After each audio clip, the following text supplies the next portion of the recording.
Pessoal, essa videoaula contém a correção das atividades, né, da quarta semana do volume 3 dos PETs. Atividade número 1.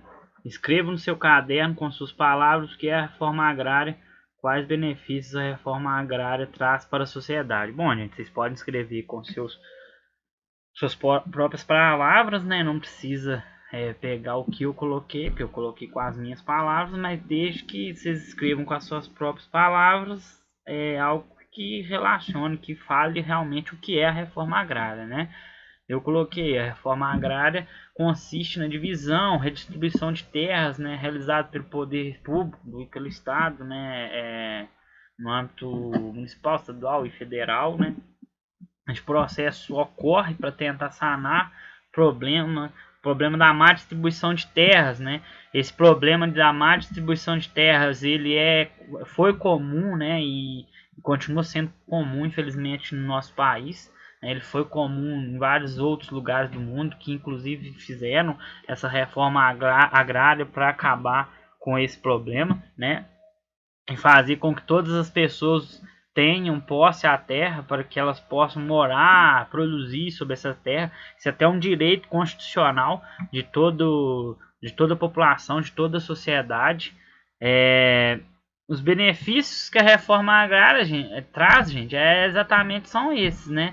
Ela traz para a sociedade diminuição das desigualdades sociais, tornando essa sociedade mais justa, né? Principalmente quando a gente fala de um país igual o nosso, que tem uma estrutura fundiária como a nossa, com uma má distribuição de terras, que é algo secular desde a colonização, né? Tem pessoas aí que herdaram terras da colônia portuguesa nas capitanias hereditárias, e isso foi passando de pai para filho dentro das suas próprias famílias, e até hoje essas pessoas são grandes proprietários de terras que herdaram lá na colonização, né?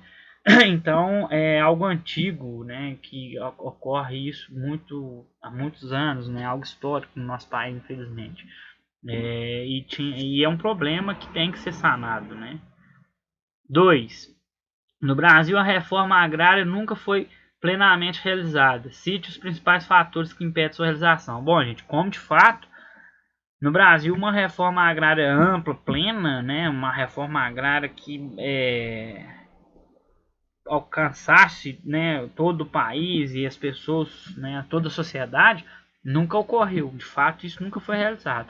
A gente tem alguns processos de reforma agrária realizados em pontos específicos, mas muito acanhado, de forma muito acanhada, né, de forma muito pequena ainda. Isso ocorre devido a interesses políticos, gente, porque a reforma agrária ela tem que partir a partir da política, a partir do poder público, a partir do Estado, né? E não é do interesse de muitos representantes políticos que haja essa reforma agrária. Por quê? Porque vários desses políticos são os grandes proprietários de terras aí que a gente está falando. Eles vão ser esses latifundiários, ou seja, eles vão ser essas pessoas que têm grandes extensões de terras aí, inclusive vários deles sendo dessas famílias que herdaram essas terras lá na época da colonização. E foram e continuam sendo beneficiados com essa estrutura fundiária nossa aí, que é feita tem a característica, né, de ter uma má distribuição de terras, né? Então, para eles, essa má distribuição de terras não é algo ruim. Eles foram e estão sendo beneficiados com isso, né? E ter uma redistribuição, uma redivisão disso, para eles não é interessante. Então, isso parte do ponto do interesse político, né? Inclusive, eles usam a mídia, né, e para muitas vezes, né, eles usam a grande mídia para justificar a não redistribuição de terra, né? Eles usam para justificar de outras formas o fato de não se fazer de fato uma reforma agrária no país, mas a real justificativa é essa, ok?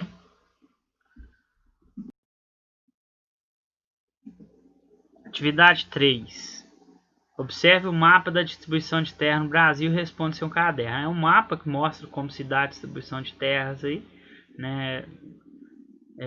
Tá de vermelho aí os latifúndios, né? De azul tá as propriedades rurais, as áreas urbanas, unidade de conservação e outras áreas públicas, né? E de verde, povos indígenas, né? Povos tradicionais aí nativos. Ao observar o mapa, que você diria sobre o uso da terra no Brasil, o que mais chama sua atenção? Bom, gente, o que mais nos chama a atenção nesse mapa e o que a gente pode falar sobre ele é que mais da metade das terras no Brasil, ou seja, 60% delas, está sob a posse de latifundiários, ou seja, de uma parcela pequena de pessoas, né, que tem grandes extensões de terra. Ou seja, isso nos mostra que há uma concentração de terra, né, muito grande nas mãos de poucas pessoas. Há uma má distribuição de terras muito grande no nosso país, né? Esse mapa nos mostra isso, nos deixa isso muito claro. E o que é pior, boa parte dessas terras, ou a maior parte delas, desses latifundiários, esses grandes latifúndios, elas são improdutivas, né? Ou seja, elas estão ali, mas não se produz nada nelas. Enquanto tem várias, né, milhares de pessoas aí que não têm posse sobre nem 1 metro de terra, né? Não tem terra nem para morar, para fazer sua moradia. 4. Observe o selo de identificação da participação da agricultura familiar, CIPAF, e responda em seu caderno a questão. Aí está o selo, né? Aqui tem agricultura familiar. Qual a participação da agricultura familiar no seu município? Aí vamos responder essa primeira pergunta aí, da 4. Bom, a agricultura familiar, ela tem plena participação no nosso município, quase que total, né? Assim como boa parte do país, né? Aqui em Prados, como em boa parte do país também, ela é a principal responsável pela produção dos nossos alimentos. Isso ocorre no nosso país como um todo, viu, gente?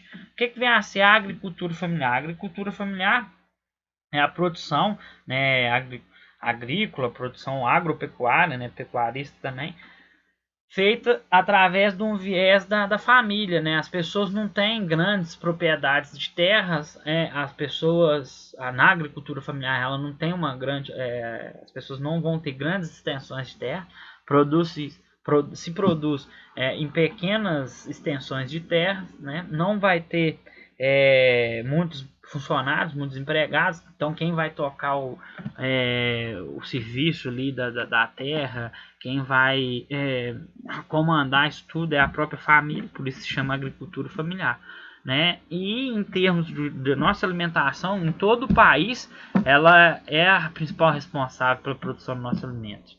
E aí, em Prados e como vários outros lugares do país ocorre o seguinte: o agronegócio faz uso dessa agricultura familiar, né? Ele usa da agricultura familiar para aumentar a lucratividade e a produção.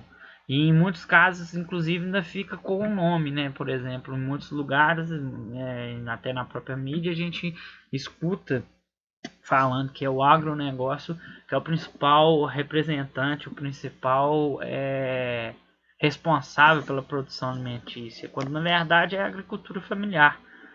Como que esse agronegócio se apropria da agricultura familiar? Vamos dar um exemplo aí da pecuária leiteira, né, na nossa região.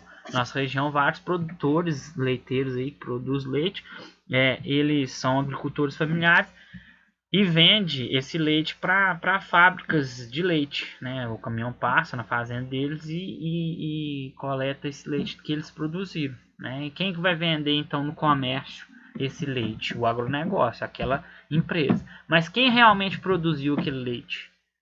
O agricultor familiar, né? E na nossa região, praticamente todos os produtores, posso falar com certeza, todos os produtores de Prados, né, do nosso município, se encaixam dentro de agricultura familiar. A gente não tem nenhum latifundiário, por exemplo, aqui não. Por mais que a extensão de terra dele seja grande, não chega a ser um latifúndio, né? E a gente tem essa questão muito da família, tá? Dentro desses negócios. Então é agricultura familiar mesmo no nosso município. E é de suma importância, né, para o nosso município e para o nosso país, a agricultura familiar. Aí sua família faz parte desse projeto, acredito que vários alunos vão ter família, pai, mãe, avô, tio ou qualquer parente que faça parte disso, né, da agricultura familiar. Aí tem que ver se ele faz parte do projeto do governo, que são projetos do governo para ajudar, auxiliar um pouco o agricultor familiar.